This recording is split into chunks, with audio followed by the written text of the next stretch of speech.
Chez IE Conseil, on se repose sans arrêt la question sur le dimensionnement de la chaufferie parce que les besoins évoluent, parce que les matériels évoluent,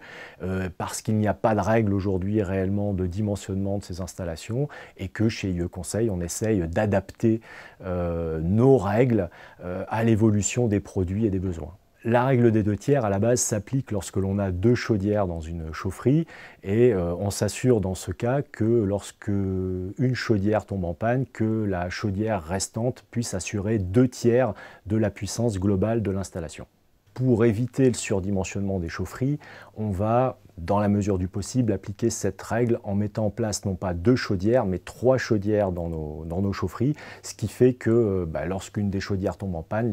les deux autres chaudières couvrent ainsi les 2/3 de la puissance globale.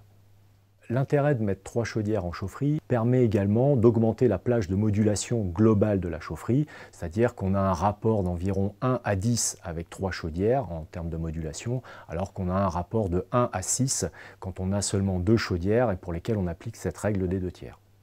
Sur la base de ces deux puissances PECS, P-chauffage, on a certains de nos clients qui ont leurs propres règles de dimensionnement de chaufferie. Donc si ce sont des clients entre guillemets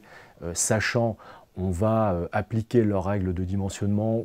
ou adapter les nôtres. Maintenant, si on n'a pas d'imposition d'un client, en règle générale, on regarde déjà dans un premier temps le rapport entre la puissance chauffage et la puissance eau chaude sanitaire. Et en fonction de ce rapport, je vais soit dimensionner ma chaufferie en m'appuyant principalement sur l'eau chaude sanitaire ou principalement sur le chauffage. Quand les deux valeurs sont à peu près équivalentes, je vais prendre la puissance chauffage plus 50% de la puissance ECS avec une majoration de 10 à 15% de l'ensemble, de la puissance globale.